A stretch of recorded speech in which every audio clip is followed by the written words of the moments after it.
Quando os ventos antigos uivam pelas montanhas e os ossos dos mortos sussurram entre as árvores, apenas um nome resiste ao tempo: Beowulf. Muito antes dos reinos se erguerem, antes das cruzes dominarem os salões dos deuses, existia o canto de um homem que desafiou monstros e venceu. Mas toda lenda começa com o som do medo. A escuridão cobria o salão de Hrothgar como um manto espesso. No coração da Dinamarca, entre os fiordes enevoados e as florestas ancestrais, o grande salão de Heorot, construído para celebrar a glória dos homens, se tornara um altar de sangue. Por 13 invernos, o povo sofrera. Um monstro chamado Grendel, filho do pântano e do ódio antigo, invadia o salão à noite, matando sem piedade. Nenhuma lâmina o ferira, nenhum feitiço o afastara, e os deuses estavam em silêncio. O rei Hrothgar, envelhecido, olhava para o fogo com os olhos vazios. À sua volta, guerreiros temerosos murmuravam preces esquecidas e bardos cantavam músicas de outros tempos, como se tentassem esconder o terror sob acordes antigos. Mas o norte não conhece silêncio por muito tempo. Do outro lado do mar de gelo, em Gitland, um jovem guerreiro ouvia o chamado da honra. Beowulf, filho de Ecteol, alto como um carvalho, forte como um touro nórdico, ouvia falar de Heorot, do terror e da criatura que matava homens enquanto dormiam. E ele não sentia medo, sentia sede. Essa fera nunca provou o gosto da minha carne, disse enquanto erguia sua espada, mas seria com os punhos que ele a enfrentaria. Reunindo seus guerreiros mais leais, Beowulf partiu em um navio longo, suas velas rugindo sob os ventos de Odin. Cruzaram o mar cinzento sob tempestades e relâmpagos. Alguns diziam que os próprios deuses testavam sua coragem. Ao desembarcar, os Geats foram recebidos com desconfiança. Mas Hrothgar, ao ouvir o nome de Beowulf, se levantou pela primeira vez em dias. Ele lembrava do pai daquele jovem, lembrava de dívidas de sangue e alianças esquecidas. Se fores louco o bastante para enfrentar a morte com as mãos nuas, disse Hrothgar, então que a morte te conheça. Naquela noite o salão foi selado, tochas acesas, cerveja servida. Os homens tentavam sorrir, mas seus olhos tremiam. Beowulf apenas sentou-se em silêncio, olhos fixos na entrada, como um lobo à espera do rugido da floresta. E então ele veio, Grendel, pele cinzenta, olhos como buracos no mundo. Entrou quebrando madeira e ossos com a mesma facilidade. Pegou o primeiro guerreiro e o partiu ao meio. Os gritos ecoaram, mas Beowulf já estava de pé, sem espada, sem escudo. O impacto entre os dois fez o chão estremecer. Grendel tentou morder. Beowulf segurou seu braço com ambas as mãos e torceu. Ossos estalaram. Sangue negro escorreu. O monstro, pela primeira vez em séculos, sentiu dor. O duelo foi brutal, animalesco, primitivo. O salão virou campo de guerra, mas ao final, Grendel fugiu, com o braço arrancado, deixado como troféu no chão ensanguentado. O dia seguinte foi de festa, gritos de vitória, promessas de ouro e lendas cantadas em voz alta. Beowulf tornara-se, em uma noite, maior que seus antepassados. Mas nas profundezas de um lago escuro, uma mãe chorava. E a vingança já se erguia como névoa sobre o mundo dos homens. O braço de Grendel, pendurado sob o teto de Heorot, balançava como um estandarte grotesco. A carne negra, os ossos expostos e o sangue que escorria formavam o troféu perfeito. Um aviso aos monstros, um símbolo de vitória para os homens. Hrothgar ordenou um banquete. As chamas do salão iluminavam rostos sorridentes, canecas erguidas, músicas antigas ressuscitadas. Pela primeira vez em 13 anos, o povo dormiu sem terror. Mas as sombras não dormem. Nas profundezas de um lago maldito, onde os peixes morrem ao nascer e a vegetação apodrece sem sol, algo se movia. Grendel, derrotado, havia rastejado de volta à sua mãe, e ali, em seu último suspiro, o monstro havia deixado um nome nos lábios: Beowulf. foi o suficiente. Aquela que era mais antiga que reis, mais cruel que as lendas, despertou do abismo. Os pássaros silenciaram sobre o lago. O vento cessou nas árvores. A vingança havia saído do ventre das trevas. Na manhã seguinte, o salão amanheceu em luto. Um dos guerreiros mais próximos de Hrothgar fora levado. Não morto, arrastado. Sangue manchava as paredes, mas não havia corpo. Apenas marcas profundas no chão, como se garras tivessem escavado a madeira. E mais terrível, o braço de Grendel havia desaparecido. Hrothgar, ao ver o horror renascendo, recuou. Suas mãos tremiam. Ele sabia. Aquela criatura, a mãe, era muito mais perigosa que o filho. Era ela quem alimentava o ódio. Era ela quem nutria as lendas. Eu a conheço, murmurou o rei. Ela habita o Lago dos Mortos. Nenhum homem jamais voltou de lá. Beowulf não hesitou. Então sou o primeiro a fazê-lo. Ele desceu com seus guerreiros até a margem amaldiçoada. A névoa era espessa, o silêncio absoluto. As águas se moviam como se tivessem vida própria. Não havia reflexo, apenas um espelho opaco que devolvia a escuridão. Wiglaf, ainda jovem, observava com olhos aflitos. Os guerreiros sussurravam orações. Mas Beowulf não orava. Ele se despiu da armadura pesada, manteve apenas a espada ancestral, Hrunting, presente de Unferth, um guerreiro que duvidara dele, e agora acreditava. Sem palavras, o herói mergulhou. A água era gélida como túmulo. A escuridão era total. Por minutos, ele desceu como se afundasse no próprio tempo.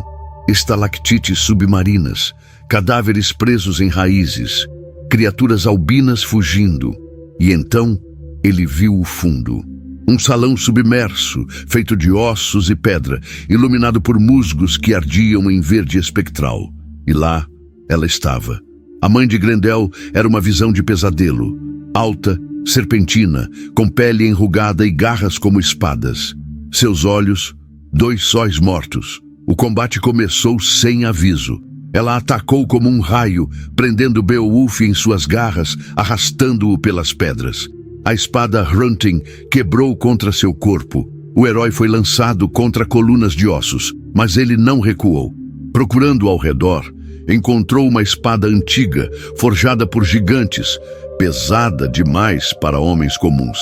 Beowulf a ergueu com esforço sobre-humano e, num só golpe, decapitou a criatura. O sangue era ácido. As paredes tremeram, a água começou a subir.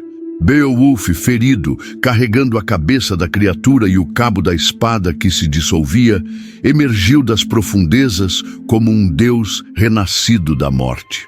Ao vê-lo, os guerreiros gritaram. A escuridão havia sido vencida pela segunda vez. Hrothgar o recebeu de joelhos, com lágrimas nos olhos. Tu és mais que homem, Beowulf. És lenda. Mas lendas não envelhecem em paz. O lago amaldiçoado jazia em silêncio. A cabeça da criatura foi içada com esforço e levada até Heorot, onde os bardos a descreveriam como maior que 3 escudos de guerra e mais deformada que os medos dos homens. Beowulf, coberto de sangue seco e limo, caminhava entre os guerreiros como um deus encarnado, mas não sorria. Seus olhos fitavam o horizonte, como se soubesse que algo maior ainda o aguardava. Durante 7 dias e 7 noites, a Dinamarca celebrou. Hrothgar, no salão purificado, ergueu sua taça diante de todos. Hoje, o norte canta em paz, por este homem que enfrentou o terror onde reis vacilaram. Beowulf, em silêncio, aceitou os presentes. Ouro, braceletes, uma espada com inscrições élficas e um colar amaldiçoado, relíquia de eras antigas. Mas quando os aplausos cessaram e o vinho se tornou água, ele buscou Hrothgar em particular. Não luto por prata nem por lendas, luto por algo que ainda não entendo. O velho rei, sentado em sua poltrona de carvalho, o encarou como um pai observa um filho que já superou seu tempo. A juventude luta por glória, a velhice luta contra o esquecimento. E então contou sobre os dias em que foi como ele, feroz, imortal, mas tudo passava, tudo ruía. Você derrotou monstros, Beowulf, mas os monstros reais vêm de dentro e eles nunca sangram. Essas palavras ficaram com o guerreiro enquanto ele partia. Os navios foram preparados ao nascer do sol. Hrothgar abraçou Beowulf com força. Não temo mais a noite, disse o velho, mas temo pelo mundo, quando você não estiver nele. De volta à sua terra natal, Beowulf foi recebido como herói. Os Geats o ergueram nos ombros. Bardos cantaram sua vitória sobre o pântano e os demônios. E o rei Hygelac, então idoso, chorou ao ver o filho de Ecteol tão glorioso. As muralhas se encheram de estandartes, as vilas festejaram, e por um tempo o mundo pareceu seguro. Mas Beowulf, em sua tenda, à luz de uma tocha, examinava o colar amaldiçoado. Gravado em runas esquecidas, lia-se: aquele que vence monstros tornará-se um. O herói observava o reflexo na lâmina e, pela primeira vez, se perguntou quanto tempo a glória dura antes de se tornar peso. O tempo passou. Hygelac morreu em batalha contra os frísios. Beowulf, relutante, foi coroado rei. Sua ascensão foi celebrada por guerreiros e camponeses. Mas o trono não era lugar de espadas, era de decisões, de vigílias silenciosas, de guerras que não eram vencidas com punhos. Durante 50 invernos, ele governou com sabedoria. Suas batalhas tornaram-se lendas contadas ao pé do fogo. A paz reinava. Os monstros pareciam extintos, mas no coração do velho rei, o silêncio crescia. Ele passava a noite sozinho, ouvindo o vento sussurrar por entre as pedras antigas. Às vezes, sonhava com Grendel, outras com sua mãe. Mas o que mais o atormentava era o vazio. Não de ameaças, mas de propósito, até que o fogo voltou aos céus. Um camponês, explorando uma caverna proibida, roubou uma taça dourada de um túmulo ancestral. Ao fazê-lo, despertou algo adormecido há séculos. Um dragão. Um guardião milenar, enroscado em ouro e maldição, que incendiou vilas e devorou homens com o sopro incandescente de sua ira. Beowulf, então com mais de 70 invernos, soube que sua hora chegara. O povo implorou que ele enviasse guerreiros, que deixasse o destino para os jovens, mas ele sabia, aquele monstro era seu, e talvez sempre tivesse sido. O céu tinha a cor do sangue antigo.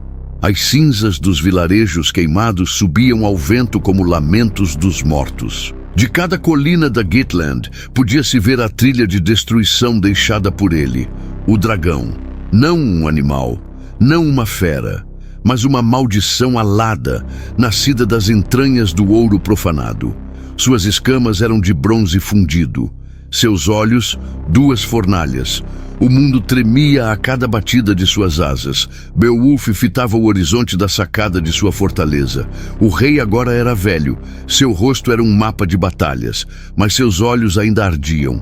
O rugido do dragão ecoava à distância, e com ele o chamado que nenhum guerreiro pode ignorar. Esse será meu fim, disse em voz baixa, mas também será minha eternidade.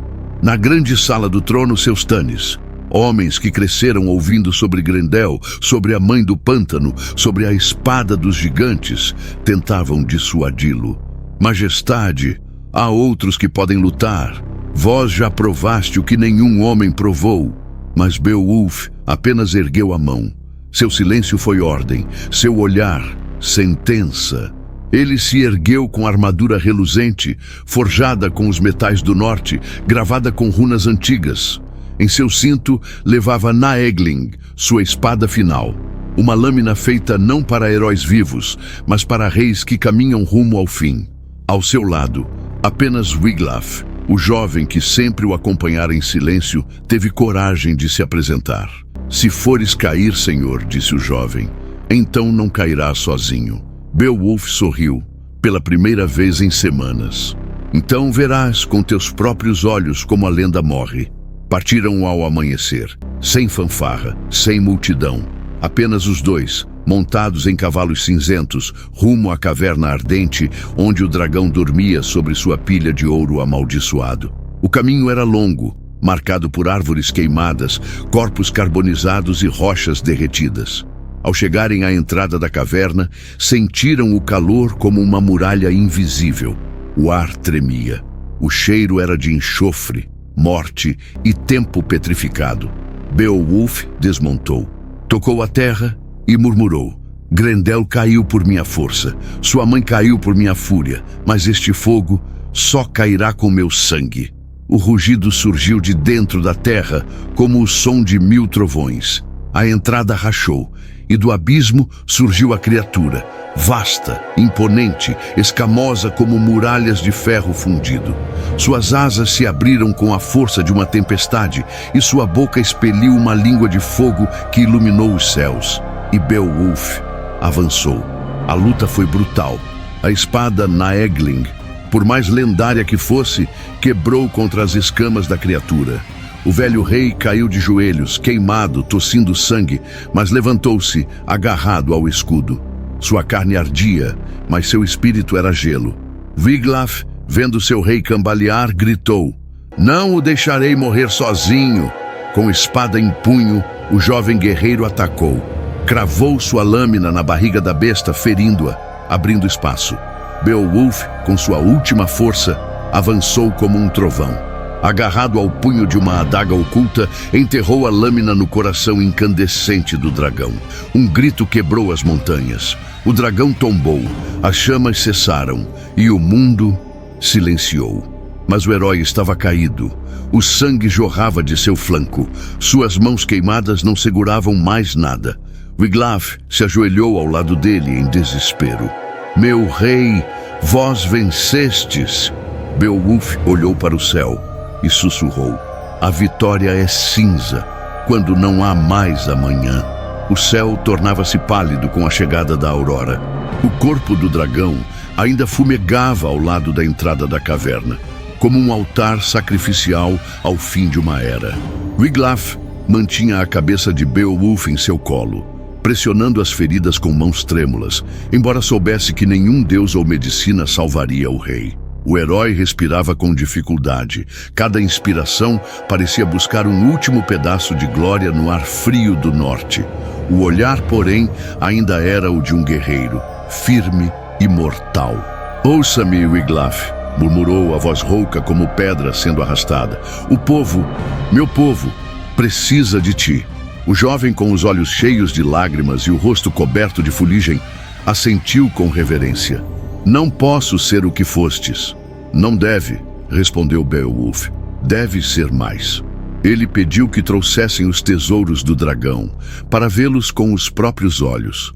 Wiglaf, com pressa e pesar, adentrou a caverna onde o ouro brilhava como o sol sob maldição. Tiaras, coroas de reis esquecidos, cálices de prata, espadas com lâminas negras como a noite e pedras preciosas que pareciam conter constelações inteiras. Tudo empilhado como oferenda a uma criatura que não amava nada além do brilho. Wiglaf retornou com o cálice de ouro e o colar de esmeraldas. Beowulf sorriu, fraco. Por esse ouro, o povo terá paz. Por esse sangue, terão memória. Ele pediu que fosse sepultado à beira do mar, numa colina onde os navios pudessem vê-lo para sempre. Um farol esculpido em pedra. Um túmulo que não guardasse apenas ossos, mas um nome, Beowulf, ecoado entre os fiordes e vales. Construa um monte, alto como as estrelas, que os bardos o chamem de Torre de Beowulf, que ninguém esqueça quem morreu, para o fogo ser contido. Wiglaf apertou a mão do rei. Nunca esqueceremos. E então, o último suspiro se esvaiu. A alma de Beowulf, guerreiro, lenda, rei, cruzou o véu do tempo. O mundo não ficou em silêncio. Ele tremeu, como se a terra soubesse que um de seus maiores havia partido. Dias depois, Wiglaf retornou a Getland com o corpo. O povo lamentou não apenas a morte de um rei, mas o fim de uma era. Nenhum inimigo mais rugia, nenhuma ameaça pairava, e mesmo assim, o vazio era maior que qualquer monstro. A colina foi erguida, a pira queimar-se-ia durante 3 dias e 3 noites. Guerreiros e velhos lançaram oferendas, espadas, escudos, osso de dragão, poemas gravados em placas de pedra. A torre se ergueu com runas profundas. Aqui jaz Beowulf, rei dos Geats, cujas mãos mataram horrores e cujo coração desafiou o tempo. As cinzas foram levadas pelo vento, e o mundo continuou. Mas nas noites de tempestade, os bardos dizem ouvir o som de uma espada cortando o trovão, e no brilho das estrelas, o reflexo de um guerreiro que nunca caiu. O fogo do funeral ainda ardia na memória dos que viram o rei ser devolvido ao vento. A torre de Beowulf se erguia à beira do mar, alta como prometido, visível para todos os navios que cruzassem aquelas águas ancestrais. Era uma cicatriz de pedra contra o céu, um lembrete de que até os maiores retornam ao pó. Wiglaf, agora o mais respeitado dos guerreiros, caminhava pelas muralhas da fortaleza dos Geats. O silêncio era estranho, quase ofensivo. A ausência de Beowulf transformara o mundo, como se algo primordial tivesse sido arrancado do coração da terra. Os anciãos reuniram-se para decidir o futuro. Muitos desejavam coroar Wiglaf, mas ele recusava. Eu o segui, mas não o substituirei, disse. Nenhum homem veste a armadura de um rei como Beowulf sem que ela pese como uma montanha. Mas o povo precisava de direção, de esperança, e foi ali que Wiglaf compreendeu. O maior legado de um rei não é a espada, é a história que ela deixa. E essa história precisava continuar. Nos vilarejos, os bardos começaram a cantar baladas de Beowulf. As crianças brincavam de enfrentar dragões. Os escultores talhavam imagens do herói com os pés firmes sobre os monstros do abismo. Mas também surgiam os rumores de que a morte de Beowulf abriria caminho para antigas ameaças adormecidas. No norte gelado, além dos fiordes, os clãs rebeldes, há muito silenciados pela força de Beowulf, começaram a se reunir novamente.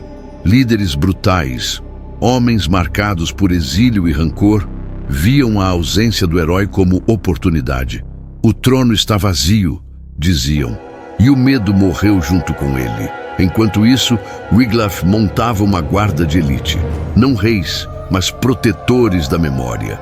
Eles juraram lealdade não a uma coroa, mas a uma ideia, que a era de Beowulf não terminaria com sua morte, mas com a covardia dos vivos. Por toda Getland, sinais estranhos começaram a surgir. Marcas de garras nas rochas, fumaça nas montanhas, criaturas espreitando a noite. Alguns diziam que o fogo do dragão havia acordado coisas ainda mais antigas. Seres do gelo, do vazio, do esquecimento. Wiglaf procurou os anciãos, pedindo acesso às crônicas antigas. Pergaminhos esquecidos, guardados nas criptas dos primeiros reis. Ali, encontrou passagens que falavam de um tempo antes dos humanos, quando a terra era disputada por entidades que não tinham nome, apenas fome. E ali também leu uma profecia. Quando o matador de feras tombar, as trevas sem rosto se erguerão, não por vingança, mas por direito. O jovem guerreiro sabia, então, Beowulf não havia vencido a guerra, apenas atrasado o inevitável. A torre do herói começou a ser vigiada dia e noite, não por honra, mas por medo.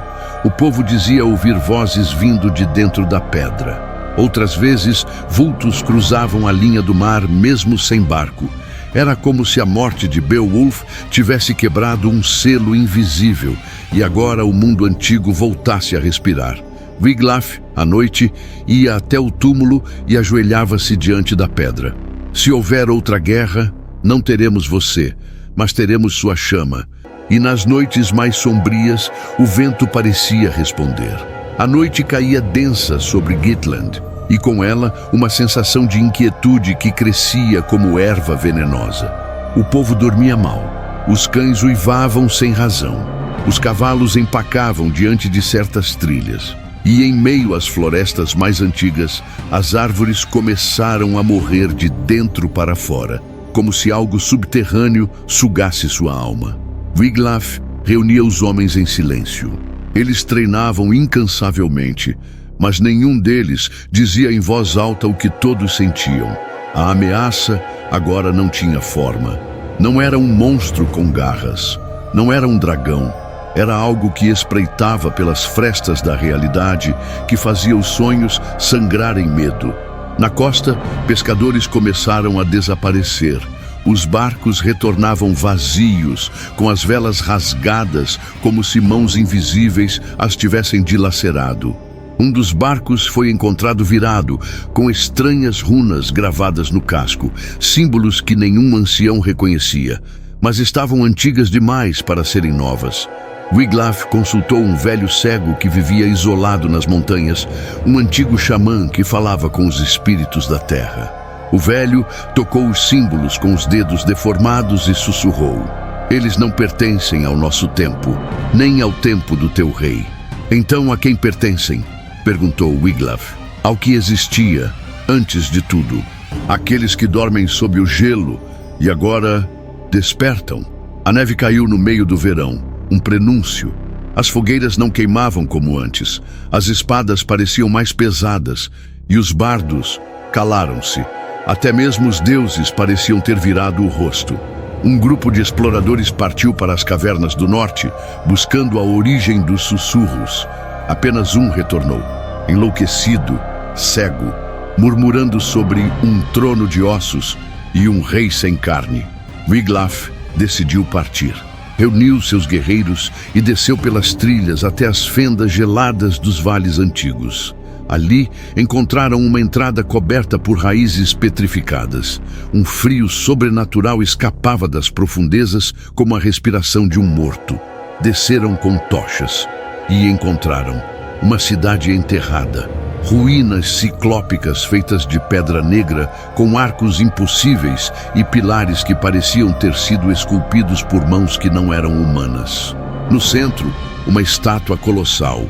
Metade homem, metade algo sem nome, com olhos de ônix e uma coroa feita de crânios fundidos. Em sua base, uma inscrição: "Quando o Filho do Norte cair, a porta será aberta." Wiglaf não pôde negar o significado. Beowulf havia sido mais que um herói.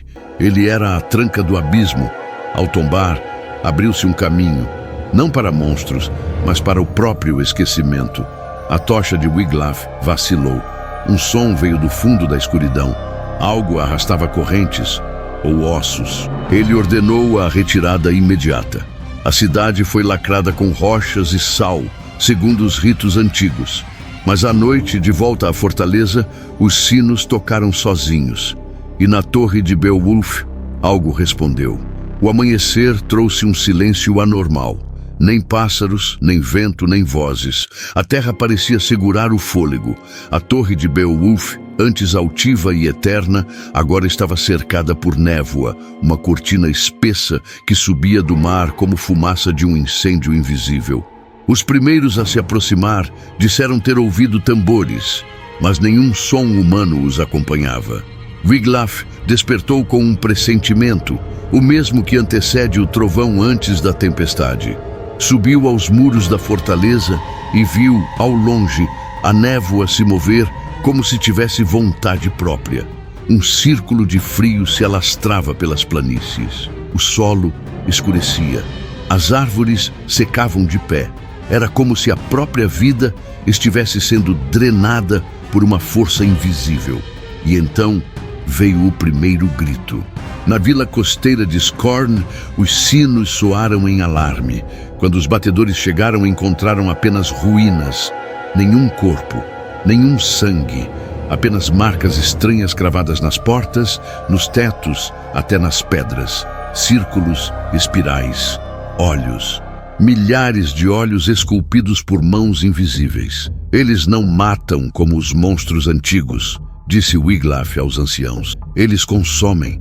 Ao sul, os pastores contavam sobre criaturas saídas da neblina, sombras altas, encapuzadas, sem rosto, mas que falavam com vozes que imitavam entes queridos. Eram ecos, reflexos, memórias retorcidas, e os que ouviam enlouqueciam ou seguiam as sombras como se hipnotizados. Wiglaf convocou os guerreiros. Espadas foram afiadas, lanças benzidas, preces sussurradas entre dentes cerrados. Mas todos sabiam que estavam lutando contra algo que não era deste mundo, contra aquilo que os antigos temiam e que apenas Beowulf, em vida, mantinha adormecido pela própria existência.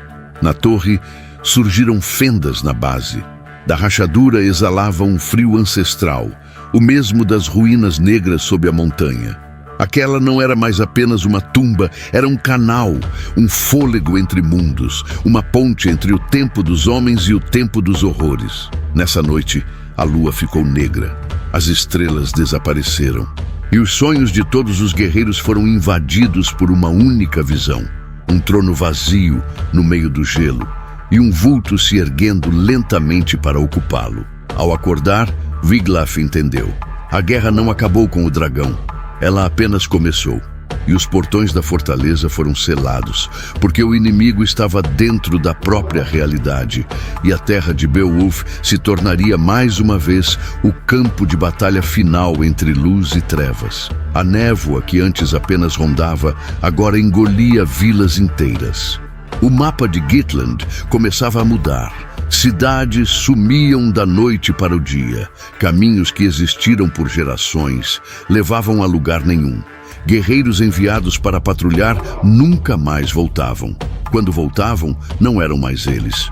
Wiglaf organizou o que restava de suas forças dentro da fortaleza. Os salões, antes cheios de riso, agora eram corredores de silêncio e velas acesas em vigília constante. Ouvia-se o som de passos nas pedras, mas quando alguém verificava, o corredor estava vazio. O velho xamã foi chamado novamente. Ele não entrou. Ficou à porta com olhos de terror absoluto. "Vocês quebraram o ciclo", sussurrou ele. Quando Beowulf tombou, o selo caiu com ele. Agora, o que dormia, caminha. "Como lutamos contra algo que não tem forma?", perguntou Wiglaf. "Não se luta, apenas se sobrevive, ou se morre e se junta a eles." Naquela noite, Wiglaf teve o pior dos presságios. Sonhou que caminhava pela cripta de Beowulf. Lá dentro, encontrou o próprio rei sentado, porém de costas. A voz de Beowulf ecoou, rouca, porém carregada de poder. "Você sabe o que vem, Wiglaf. Não lute. Aceite." Quando Wiglaf tentou ver o rosto do antigo rei, era um vazio. Um buraco negro, como se o rosto tivesse sido arrancado da realidade. Wiglaf acordou ofegante, com sangue nos lençóis. Havia mordido a própria língua até quase rasgá-la. Na manhã seguinte, os sinos tocaram de novo. Desta vez, não foi um ataque nas vilas. Foi na própria muralha. Os guardas sumiram sem som. Portões que antes jamais cederiam começaram a ranger como se uma força invisível os pressionasse por todos os lados. Wiglaf reuniu seu círculo de elite no salão principal. Espadas empunhadas, lâmpadas a óleo posicionadas para que não houvesse sombra. Círculos de sal foram desenhados ao redor das portas. E então veio a primeira manifestação física. Uma figura surgiu na porta principal. De longe, parecia Beowulf. A silhueta era idêntica. A postura, o tamanho, a espada na mão. Mas ao se aproximar, a pele era cinza, os olhos, 2 poços de trevas. E quando falou, sua voz tinha camadas, a de Beowulf, misturada com centenas de outras vozes gritando juntas, como um coral de condenados. A era dos homens acabou. Wiglaf ordenou o ataque. Mas as lâminas atravessavam a figura como se fosse fumaça sólida, sem causar dano real. O espectro riu. As tochas apagaram-se sozinhas. O chão tremeu. Dali em diante, a luta tornou-se um massacre. As sombras começaram a se mover nas paredes. Homens gritavam e sumiam, engolidos por fendas que se abriam no ar como bocas invisíveis. Wiglaf, agarrando o colar de Beowulf que guardava consigo como último amuleto, gritou: "Se a história vai acabar, então que acabe com sangue de verdade." Junto com seus últimos homens, avançou contra a entidade. O chão cedeu. A sala inteira foi engolida pela escuridão. E então, o silêncio voltou. Quando a névoa se dissipou, Gitland não existia mais no mapa. A torre de Beowulf ainda estava lá, solitária, no alto dos penhascos, mas ao redor dela, apenas neblina infinita.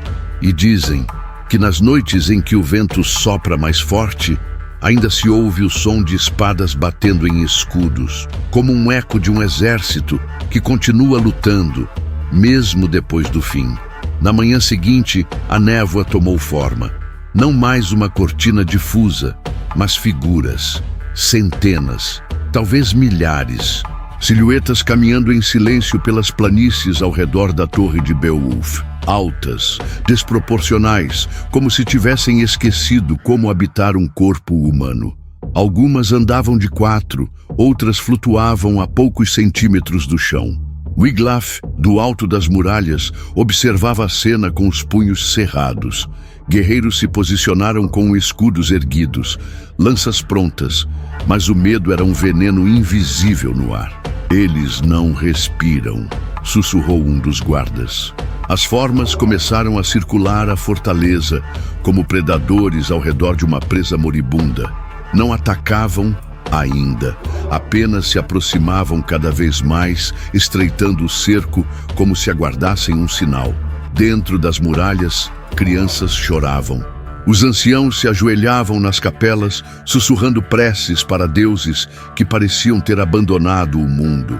Wiglaf reuniu o conselho de guerra. Guerreiros mais velhos batiam suas espadas contra o chão, tentando afastar o pavor. Um dos mais antigos, Hrothmund, sugeriu abandonar a fortaleza e fugir para o interior das montanhas. E deixar a torre? Wiglaf perguntou, a voz cortante. Deixar o nome de Beowulf ser esquecido? Não. Se cairemos, será com nossas lâminas erguidas. Naquela noite, o inimigo avançou. Primeiro, vieram como névoa sólida, atravessando muralhas como se fossem feitas de papel. Os arqueiros dispararam flechas, mas estas atravessavam os corpos das criaturas como se nada fossem. Os primeiros homens que tentaram lutar corpo a corpo simplesmente desapareceram, engolidos como poeira no vento. Mas então, uma descoberta. Wiglaf, em meio ao caos, cortou uma das formas com uma espada embebida em óleo e sal. Um antigo ritual contra espíritos pagãos. A criatura gritou com um som que parecia vir de 1000 bocas e desintegrou-se como cinza levada ao vento. Sal! Fogo! Runa de proteção! Gritou ele. Rapidamente os guerreiros improvisaram. Tochas, flechas incendiárias, círculos de sal nas entradas. Os bardos entoaram cânticos antigos, heranças de tempos antes de Beowulf. A batalha se tornou uma dança entre luz e escuridão. Cada lâmina embebida em óleo tornava-se um farol contra a maré das sombras. Cada tocha era uma barricada de esperança. Mas mesmo com esses esforços, eles sabiam. Era apenas uma resistência temporária. As figuras continuavam vindo, infinitas, como se o próprio abismo tivesse se aberto. No ápice da noite, um estrondo abalou a terra. Na base da torre de Beowulf, a pedra se partiu. Uma rachadura se abriu, larga o suficiente para engolir homens e muralhas inteiras. Dela, uma luz negra começou a emanar, um clarão invertido, um eclipse nas entranhas do mundo, e da fenda, algo começou a subir. Alto como 3 homens, vestido em ossos, com um elmo feito de vértebras e uma espada tão antiga que parecia feita de noite condensada. Não era sombra, era carne corrompida. Um rei profano. Wiglaf, ao ver aquilo, soube. O que estava diante deles não era apenas um inimigo. Era o próprio eco de tudo que Beowulf enfrentara, multiplicado, distorcido e renascido como juízo final. Ele ergueu a espada, olhou para seus homens e disse a frase que seria cantada por séculos depois. Hoje, nós seguramos o portão, nem que seja com nossos ossos. E a fortaleza mergulhou em fogo e gritos. Enquanto a segunda era de trevas começava, o chão tremia como se um coração monstruoso batesse sobre a terra. No centro da fenda aberta, na base da torre de Beowulf, a figura finalmente emergiu por completo. Era uma coisa que desafiava a lógica da criação. Um ser moldado de ossos humanos, costurados com ligaduras de trevas. Cada passo seu fazia o ar se encher de poeira e o som de ossos quebrando ecoava como um trovão surdo. Os olhos, se é que aquilo tinha olhos, eram 2 círculos de luz negra, como buracos de ausência absoluta. Wiglaf encarou aquilo sem piscar. Seu corpo pedia para fugir, sua mente implorava por esquecimento, mas a memória de Beowulf, a história daquela terra, o mantinha de pé. "Que nome carrega, sombra de ossos?" gritou ele, a espada ainda manchada de sal e sangue. A criatura ergueu o que poderia ser chamado de cabeça, e por um instante a própria noite pareceu prender a respiração. Então uma voz ecoou. Não veio da boca, veio do chão, das paredes, do ar, de dentro dos pulmões dos guerreiros ali presentes. "Eu fui chamado de muitos nomes, fome, peste, ruína, mas hoje serei apenas o fim." O rei de ossos ergueu a espada. O metal negro parecia consumir a luz ao redor. O primeiro golpe foi desferido contra as muralhas, e a pedra, forjada durante séculos, explodiu como argila seca. Wiglaf correu para o impacto. Sua lâmina encontrou a do inimigo e por um instante o mundo pareceu congelar. O choque entre as 2 espadas abriu uma nova rachadura na realidade. O céu ficou pálido. Os pássaros caíram mortos. As chamas das tochas viraram fumaça azul. Os guerreiros de Beowulf tentaram cercar o inimigo. Flechas choveram, lanças perfuraram.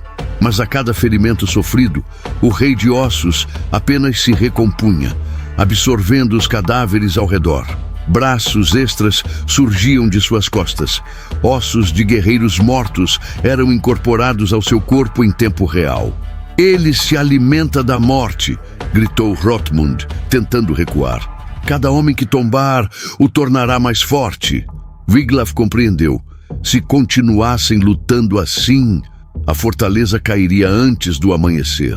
Tomando uma decisão desesperada, ele gritou: "Toquem os sinos! Chamem o ritual da última chama!" Os sinos da torre começaram a ecoar. Um som grave, de despedida. As sacerdotisas do templo correram para o topo da fortaleza, trazendo jarros de óleo, brasas sagradas e os últimos fragmentos das runas de proteção. Enquanto o rei de ossos avançava, Wiglaf e seus homens começaram a desenhar os círculos de fogo. Era um ritual proibido, usado apenas uma vez na história, durante a queda de Helgrad, quando um exército de demônios ameaçou o norte. As chamas se ergueram, as runas brilharam, e a torre inteira começou a arder, de dentro para fora. O céu ficou vermelho, o chão se abriu em novas fissuras. O rei de ossos parou por um instante, encarando a muralha em chamas, e riu. Foi um riso seco, sem garganta, sem vida, mas um riso, ainda assim. E então, ele avançou novamente. As chamas consumiam as muralhas. Cada metro da fortaleza agora ardia com o fogo das runas proibidas. As colunas de fumaça subiam como serpentes para o céu, e o som dos sinos ecoava com uma frequência estranha, quase como se cada badalada fosse uma palavra de um idioma esquecido. Wiglaf permaneceu no centro do círculo de proteção. Os sacerdotes estavam ao redor, em transe, entoando cantos antigos com vozes uníssonas e roucas. Cada palavra parecia rasgar a realidade como lâminas de vento. Mas o rei de ossos não parava. A criatura avançava, atravessando o fogo como se ele fosse apenas um véu. Cada passo deixava marcas de podridão na pedra. As chamas que tocavam seu corpo eram sugadas, transformadas em cinza antes mesmo de queimarem. "Nada queime o que já está morto", sussurrou o velho xamã ao ver o monstro atravessar as barreiras. Wiglaf sabia. Aquela era a última chance. Ele puxou de seu manto o artefato que os anciãos haviam mantido trancado por gerações. A Pedra do Sangue, um fragmento de rocha negra trazido da batalha contra os primeiros demônios do norte. Um objeto que, segundo as lendas, guardava dentro de si o eco do próprio Beowulf. Com um golpe certeiro, Wiglaf cravou a pedra no chão, no centro do círculo de runas. O impacto foi tão forte que a terra tremeu e as chamas ao redor explodiram para cima como colunas solares.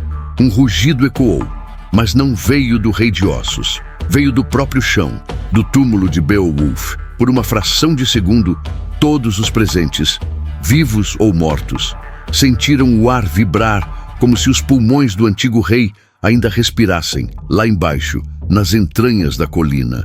As estátuas de pedra ao redor da torre se partiram. As cinzas do herói, guardadas sob camadas de rocha e ferro, foram erguidas pelo vento em uma espiral dourada. O Rei de Ossos hesitou, pela primeira vez. E foi aí que Wiglaf avançou. Com a espada erguida e o nome de Beowulf nos lábios, ele atravessou as chamas e atingiu o monstro no peito com toda a força que lhe restava. A lâmina, que até então parecia inútil, brilhou com um fogo dourado no momento do impacto. O golpe não matou o Rei de Ossos, mas o que veio depois, sim, a própria torre de Beowulf começou a ruir sobre a criatura. As pedras, antes sagradas, tornaram-se projéteis. A estrutura inteira desabou como uma avalanche, enterrando o monstro sob toneladas de pedra, ferro, ossos e história. A explosão de poeira cobriu tudo. O mundo virou silêncio. Quando o sol finalmente rompeu as nuvens, horas depois, a fortaleza estava em ruínas. Mas o inimigo desaparecera. Wiglaf, coberto de sangue e fuligem, saiu de entre os destroços. Seu corpo mal sustentava o peso da própria respiração, mas ele estava vivo. Aos poucos, outros sobreviventes emergiram. Guerreiros, mulheres, crianças. Todos olhavam para o horizonte, esperando um novo ataque, mas não veio. Por enquanto, estava terminado. Wiglaf, com a voz rouca, sussurrou ao olhar para o túmulo coberto de pedras. Mais uma vez, foste tu, meu rei. E então, como um juramento silencioso, ajoelhou-se, porque sabia o que aconteceu ali ainda era apenas o início de algo muito maior. Dias se passaram desde a queda da torre. A terra ainda tremia em alguns momentos, como se as raízes do mundo tentassem se reajustar após o impacto daquela batalha. Wiglaf caminhava pelos escombros. O chão estava coberto por um manto de cinzas e pedra quebrada. Algumas áreas ainda soltavam calor, como brasas escondidas sob a superfície. O povo começava a reconstruir, mas os olhos de todos ainda buscavam o horizonte, como se esperassem que outra sombra surgisse a qualquer momento. Os anciãos declararam que o Rei de Ossos fora derrotado, mas nem mesmo eles sabiam por quanto tempo o selo da terra resistiria. Afinal, Beowulf estava morto, desta vez, de verdade. Na costa, os navios voltaram a navegar, mas os marinheiros evitavam passar perto da colina onde antes havia a torre. Diziam que nas noites mais claras era possível ver uma figura solitária no topo, observando o mar, com um manto de cinzas esvoaçante. Wiglaf ignorava os boatos. Sabia que o povo precisava de lendas para lidar com o medo. Porém, uma noite, ao visitar o túmulo selado, encontrou algo impossível. No meio das pedras, alguém havia deixado uma espada cravada. Não era de nenhum guerreiro conhecido. Não era das forjas dos homens. Era antiga, de um metal que não refletia a luz da lua. Ao se aproximar, Wiglaf leu uma frase gravada na lâmina, em runas tão antigas quanto o próprio mundo. Quando o próximo rei tombar, eu voltarei. O sangue de Wiglaf gelou. Ele sabia o que aquilo significava. A guerra que Beowulf havia travado em vida, e mesmo na morte, ainda estava longe de acabar. Ao retornar à fortaleza, reuniu os mais jovens, crianças ainda com rostos sujos de fuligem. Entregou a eles lanças e escudos pequenos, e disse com a voz baixa, mas firme: preparem-se, os monstros nunca dormem por muito tempo. Naquela noite, pela primeira vez desde a batalha, Wiglaf dormiu, mas ao fechar os olhos, sonhou com Beowulf. O rei lendário estava sentado à beira de um lago, com a armadura rasgada, os olhos fixos no horizonte e uma sombra de sorriso no rosto, como quem espera pelo próximo combate. O eco da lenda apenas começava. As noites tornaram-se longas em Gatland. Mesmo sem sinais de novas invasões ou horrores, o céu parecia mais pesado. As estrelas, antes claras como olhos de deuses vigilantes, agora tremeluziam como velas à beira da extinção. Wiglaf passava as madrugadas em vigília, caminhando entre as muralhas.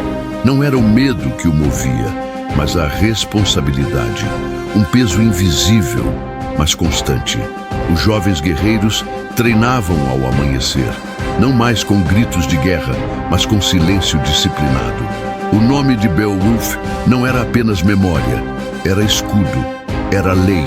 Bardos começaram a viajar entre os vilarejos, espalhando a história da queda do dragão, da invasão das sombras, da destruição da torre e do sacrifício do rei.